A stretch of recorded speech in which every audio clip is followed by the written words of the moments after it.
Your bank account hits negative $77 on a Tuesday morning. You overdrafted by $4. A subscription you forgot was scheduled. The bank charged $35. Then a phone bill bounced and added another $35. You owe $77 to a bank that took $70 from a $4 mistake.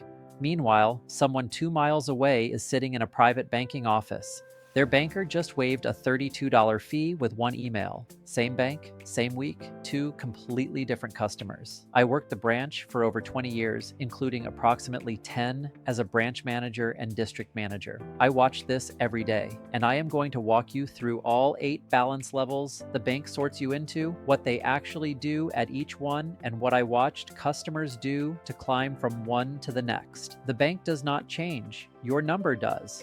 Quick disclaimer. This video is for educational and informational purposes only. It is not legal, financial, or tax advice. The stories I share are based on real experiences from my over 20 years in banking, including approximately 10 as a branch manager and district manager. Details have been changed to protect privacy. No real customers are named. The narrator is anonymous. AI tools are used to produce this content. Rates, fees, and policies vary by bank and change over time. Always verify with your own institution before making financial decisions. Level 1. Negative balance. You overdrafted by $4. The bank charged $35. Another subscription bounced while you were negative. Another $35. $70 in fees on a $4 mistake. You call.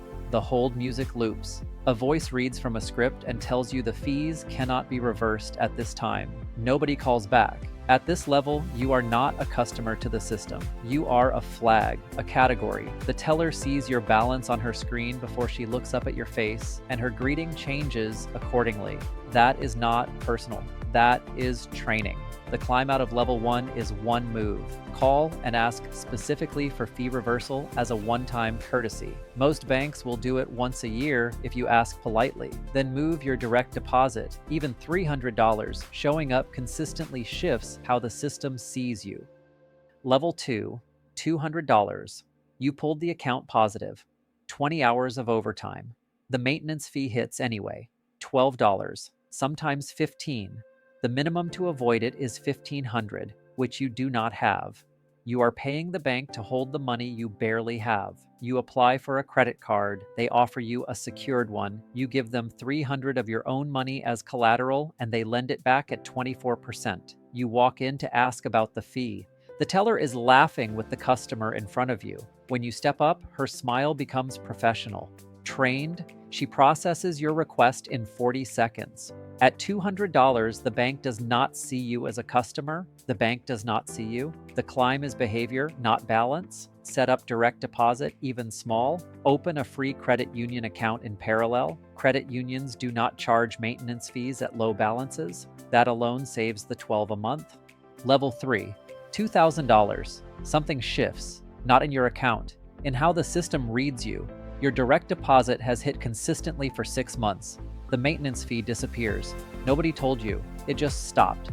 Real credit card offers arrive, not secured. Actual cards with $2,000 limits at 22%, approved in 90 seconds. You walk in and the teller says good morning before you reach the counter. Not the warm smile she gives wealthy customers, but not the silence she gave you at $200. Recognition without warmth. You ask about a small auto loan, $5,000 for repairs, approved in 48 hours at 11%. The bank does not care who you are. The bank cares what your account looks like. At $2,000, your account looks like something they can sell things to. The climb is consistency. Keep the direct deposit pattern, add a small savings auto transfer. The system rewards the pattern, not the amount. Level 4, $15,000. You log into the app and notice your credit limit changed. $4,000 became $9,500. You did not ask. The bank decided you were worth more rope. The next morning, a real person calls, not automated. Your assigned relationship banker. They give you a direct line. The same institution that put you on hold for 40 minutes when you were negative just dialed you first thing on a Tuesday. You buy a used car. The rate that would have been 11% at $2,000 is 6.8 at $15,000. Not because you negotiated, because you stopped being a risk on paper. A fee hits your statement, $32. You email your banker, 3 hours later, it is reversed. The system did not change. Your tier did. The climb beat is to use the banker. Most people at 15,000 never call. Call them. Ask about waivable fees. Ask about rate matches if a competitor offers better. That is literally their job. Level 5, 80,000. The bank calls you a preferred client now. The word shows up on statements and the welcome screen. You did not earn the title. Your number did. Your banker emails on your birthday. Written, not automated. They remember you mentioned a sister in Chicago once? That is training. The bank teaches them small things because small things keep accounts. You walk in and someone with a nameplate stands up to greet you. They guide you past the line everyone else waits in, the same line you stood in at 200. A pre-approval letter arrives for a $400,000 mortgage. The bank decided what you could afford before you decided to buy a house. A competitor calls offering better savings rates. You mention it to your banker. They call back within an hour with a counter offer. The climb beat is to negotiate everything. Mortgage rates, savings tiers, fee waivers. Most people never ask. Level 6, 500,000. The bank stops being a place you visit. It becomes a service that comes to you. Your banker calls instead of emailing. When they call, they are not asking how you are. They are asking when you would like to meet their colleague in wealth management.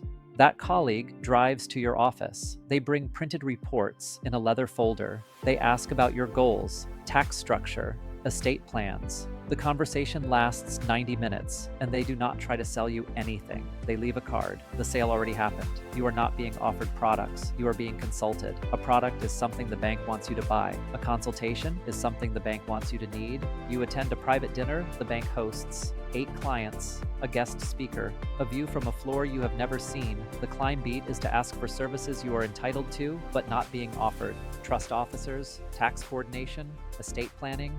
At this level, these are free.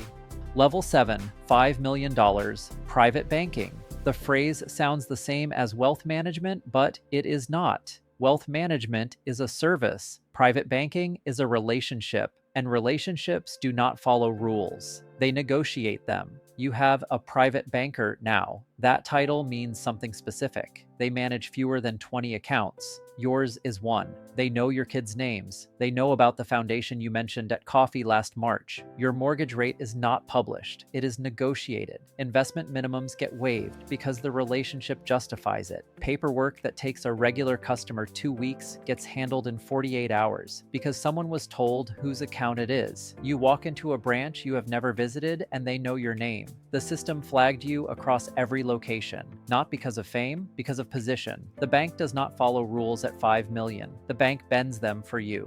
Level 8, 25 million. You do not have a banker anymore. You have a relationship. Your account is a named line item in someone's performance review at the bank. Losing you would matter to careers. I watch this from the district side. I never handled accounts at this level personally, but I saw what the bank put around them. 3 people inside the institution exist partially because of one account at this tier. They do not know that. The client does not either, but the math is real. The deals are bespoke, not a menu. Sentences written for one client. Interest rates negotiated on a phone call. Investments brought to you before they are publicly available. The bank does not just serve you at 25 million, the bank consults you. The chief investment officer asks your opinion on emerging markets. You are shaping the institution that once charged you $35 for being $4 short.